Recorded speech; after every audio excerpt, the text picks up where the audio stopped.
untuk tindak pidana korupsi atau tindak pidana korupsi yang dianggap dalam keadaan tertentu. Ya kan, dalam keadaan tertentu yang dianggap keadaan tertentu itu salah satu diantaranya adalah bencana alam, pengulangan tindak pidana korupsi yang berulang-ulang itu, dan waktu negara dalam keadaan krisis ekonomi dan moneter. Kita sekarang kan krisis nih, krisis ekonomi. Termasuk ya tertentu juga. Masuk terpenuhi. Menjadi rame lagi tak kala Pak Mahfud menyampaikan. Kalau kata Pak Mahfud, ya sudah diperluas pengertian di tindak pidana korupsi. Menurut saya tidak perlu diperluas. Tersedia adalah jelas di pasal penjelasan pasal 2 ayat 2 itu keadaan tertentu itu satu bencana alam. Kayak kasus COVID kan bencana. Korupsi di COVID itu sebenarnya bisa diancam dengan hukuman mati. Gitu. Itu tidak perlu menunggu. Jadi tidak perlu menunggu baik jaksa yang ada di Kejaksaan Agung maupun jaksa yang ada di KPK kalau menuntut itu atau tingkat penyidik bisa menggunakan pasal-pasal yang pakai pasal itu, bukan hal yang baru seperti itu. Nah, di selain itu, selain tindak pidana korupsi kan kita di tindak pidana narkoba kan sudah berulang kali kita mengeksekusi, ya kan, mengeksekusi. Dan tindak pidana pembunuhan 340 perencanaan kan terus Freddy Sambo kan dihukum mati seperti itu. Walaupun dalam KUHP kita, kitab undang-undang hukum pidana kita yang baru itu ada yang namanya pelaksanaannya ditunda. Ditunda kalau dia berkelakuan baik bisa dikurangi dan sebagainya seperti itu. Menurut saya memang di samping itu adalah tadi kita hukuman mati setuju. Saya menganut hukuman mati tidak melanggar hak asasi manusia. Karena di kita boleh mencabut nyawa orang itu asal dengan putusan pengadilan. Artinya betul-betul yakin bersalah ya? Ya, yakin bersalah melalui putusan pengadilan. Artinya palunya itu tetap aja Tuhan, wakil Tuhan, melalui wakilnya hakim kan, hakim itu kan wakilnya Tuhan di muka bumi ini. Nah, jadi palu itu adalah representasi kehadiran Tuhan melalui wakilnya yaitu hakim. Boleh, dan konstitusi kita juga membolehkan hak itu kan asal putusan pengadilan melalui undang-undang.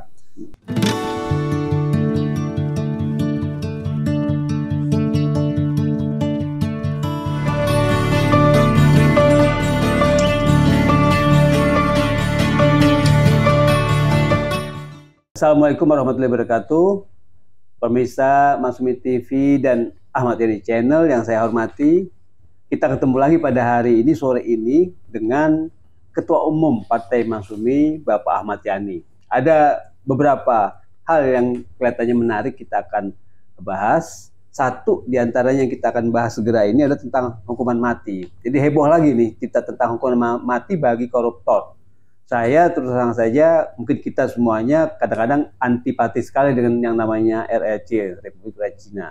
Tapi kalau melihat gambaran di sana hukuman mati betul-betul dilakukan pada koruptor dan narkoba, pengguna narkoba dan mafia narkoba, itu luar biasa, bisa kita contoh itu.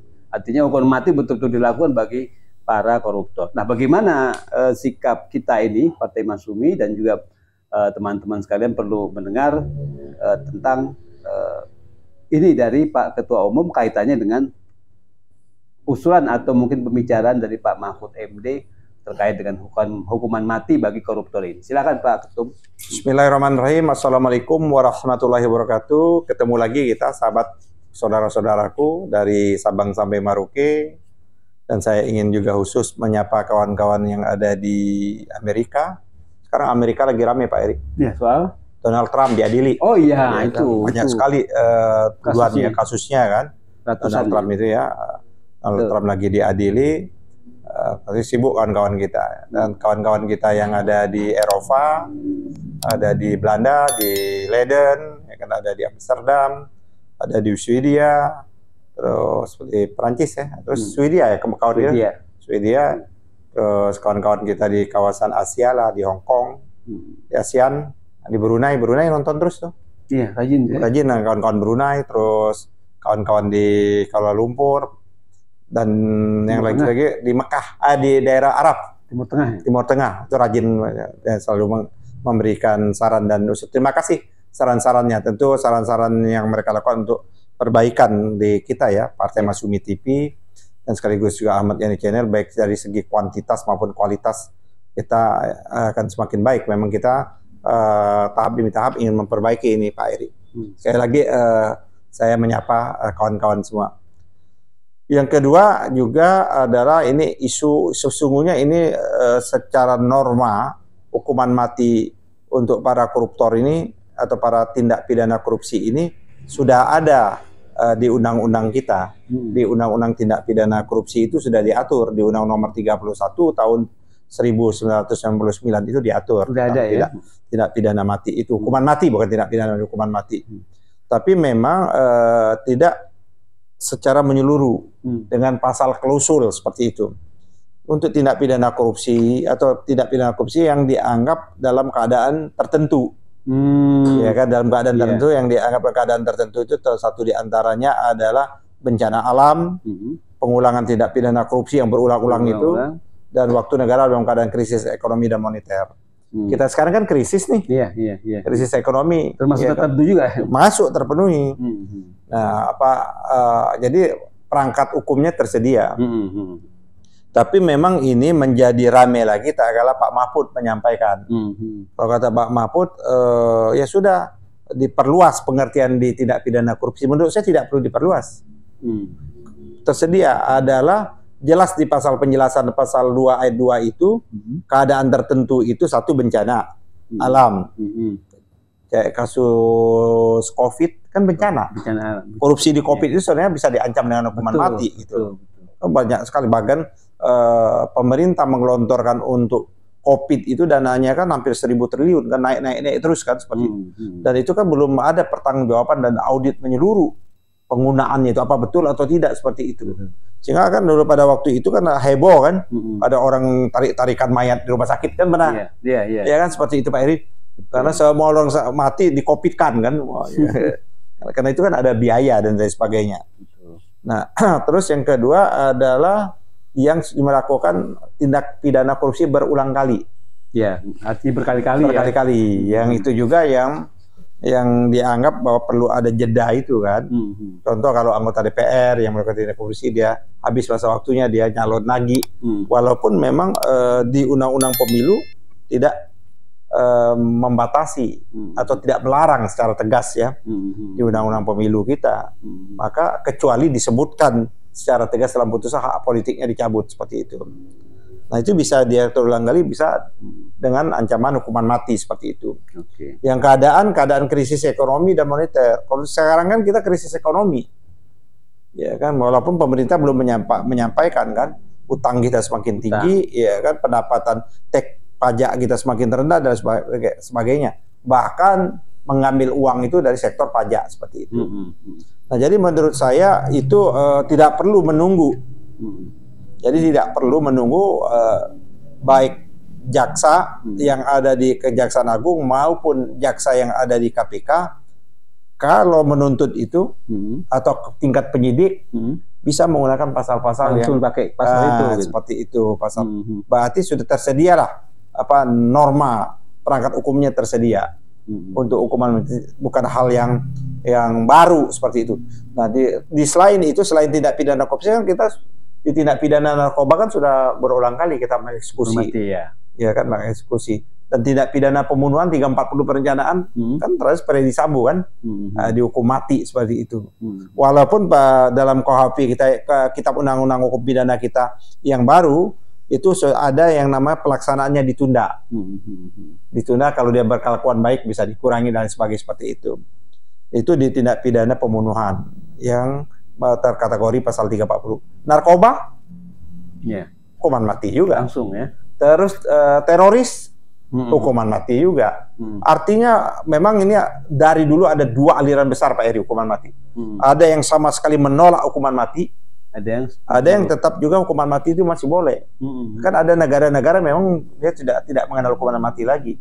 Di kita masih mengenal hukuman mati itu, baik di dalam kitab undang-undang hukum pidana kita maupun dalam undang-undang tindak pidana narkoba, teroris masih ada. Dan itu tidak bertentangan dengan Pancasila. Dirumuskan juga di undang-undang dasar kita, boleh sepanjang itu memang berdasarkan ketentuan undang-undang yang berlaku. Undang-undang yang berlaku. Yang nggak boleh itu adalah membunuh orang, itu kan unlawful killing atau extra apa unlawful killing, ada satu extra judicial killing. Itu nggak boleh di luar. Hukuman mati itu hanya bisa dengan putusan pengadilan. Nah itu yang pertama. Yang kedua, tapi menurut saya jauh lebih penting juga daripada hukuman mati. Jauh lebih penting itu aset recovery, yang tema yang pernah kita lakukan. Betul. Jadi ternyata kalau saya lihat sejak ada KPK 2002 sampai sekarang kan tindak pidana korupsi dengan berbagai macam lah variatifnya dan berbagai tindakan yang dilakukan oleh KPK, mulai yang namanya OTT, nggak membawa dampak jerah, efek jerah. Semakin banyak kan. Kalau kata Pak Mahfud itu kita lihat di udara sudah ada korupsinya, lihat ke laut ada korupsinya, lihat ke hutan ada korupsinya. Saya mau kata Pak Mahfud seperti, iya memang seperti itu, ya kan, sudah menjadi. Cuman kenapa itu menunjukkan tidak ada hukuman fisik yang menjerahkan, tidak membawa efek jerah. Nah, kenapa tidak berbarengan dengan pengembangan ide ada perampasan aset, aset recovery. Jadi kalau dia korupsi 1 miliar, maka hukumannya 10 miliar, 10 kali lipat, kan bisa dirumuskan. Iya. Itu. Jadi kalau bicara masalah hukuman mati, kalau misalnya kita melihat kondisi negara kita seperti begini, makin parah korupsi di mana-mana. Sampai kata Mahfud tadi betul juga ya, ke atas ada korupsi, ke samping, ke kanan, ke bawah ada korupsi. Semuanya, termasuk malaikat kalau pindah ke sini ke Indonesia jadi iblis gitu kan? Saya itu nggak setuju itu. Itu yang saya nggak setuju. Ya nggak mungkin malaikat seperti itu. Malaikat itu itu kan itu jadi perumpamaan yang tidak tepat. Oh gitu. Nggak tepat. Ada juga kan itu saya nggak setuju. Malaikat itu kan makhluk Allah yang suci. Ya itu perumpamaan yang menggambarkan parah. Iya, cuman perumpamaannya kurang tepat. Kurang tepat aja ya. Okay. Orang baik. Orang baik. Kalau mau orang baik dengan sistem yang buruk bisa membuat jadi dia penjahat. Betul. Itu Adian Natitubulu kan menyatakan negara memproduksi orang jahat. Gitu loh. Nah itu kan kapoknya atau jerahnya mungkin dengan hukuman mati itu ya. Iya, satu. Kalau menurut saya memang di samping itu adalah tadi. Kita hukuman mati setuju. Saya menganut hukuman mati tidak melanggar hak asasi manusia. Karena di kita boleh mencabut nyawa orang itu asal dengan putusan pengadilan. Artinya memang betul-betul yakin bersalah ya? Ya, yakin bersalah melalui putusan pengadilan. Artinya palunya itu tetap aja Tuhan. Wakil Tuhan. Melalui wakilnya hakim kan. Hakim itu kan wakilnya Tuhan di muka bumi ini. Iya. Nah, jadi palu itu adalah representasi kehadiran Tuhan melalui wakilnya, yaitu hakim. Boleh. Dan konstitusi kita juga membolehkan. Hak itu kan asal putusan pengadilan melalui undang-undang. Jadi menurut saya nggak ada persoalan. Baik, kita dukung saja. Kita dukung memang ini seharusnya memang isunya sama kayak Cina dulu kan. Saya siapkan 100 peti mati. Iya, 10 peti mati, satunya untuk saya. Iya. Nah, kalau di Islam kan juga ada terminologi itu marah betul kan. Qaboro maktan indallahi antakulu malatab alun, 5 takulu malatab alun itu kan. Nggak boleh tuh orang beriman menyatakan tapi tidak melakukan. Ya kan, marka Allah. Sama juga isu temanya anti korupsi melalui, tapi kelakuannya koruptor perilakunya. Korup perilakunya. Nah, itu nggak boleh itu. Menurut saya hukuman mati kita dukung, ya kan? Hukuman mati itu tindak pidana narkoba, tindak pidana teroris, tindak pidana korupsi kita dukung, tapi tidak hanya berhenti di situ. Kita dukung juga adalah di samping hukuman mati perampasan aset. Tuntutlah ilmu walaupun sampai ke negeri Cina. Artinya kalau Cina sampai memperlakukan hukuman mati bagi koruptor dan para pemakai narkoba dan mafia narkoba, itu tepat sekali kita contoh gitu kan. Kita belum ada presidennya. Presidennya belum ada ya. Belum ada presidennya korupsi dihukum mati. Seharusnya harus mulai. Nah, itu. Harus mulai. Kenapa? Sudah memenuhi syaratnya sekarang ini. Ya kan, contoh kalau mau usut lagi tuh KPK tuh kasus bansos. Kasus COVID. Iya, COVID. Bayangkan itu, sayang kan COVID itu, menteri kan, seharusnya itu hukuman mati. Atau udah sekarang, kalau ada yang korupsi sekarang, udah kenain hukuman mati. Kenapa? Masuk kualifikasi yang namanya negara dalam keadaan krisis ekonomi, dan moneter. Sekarang ini kan kita menghadapi krisis ekonomi dan kondisi moneter, utang kita banyak, Betul. rakyat susah, ada yang korupsi, hukum mati. Demikian pemirsa Mansumi TV dan Ahmad Yani Channel, kita sudah dialog, ngobrol-ngobrol santai tapi serius temanya karena masalah hukuman mati bagi koruptor. Ya mudah-mudahan bermanfaat dan kita ketemu lagi pada topik dan agenda yang lain. Terima kasih. Billahi taufik walhidayah. Wassalamualaikum warahmatullahi wabarakatuh.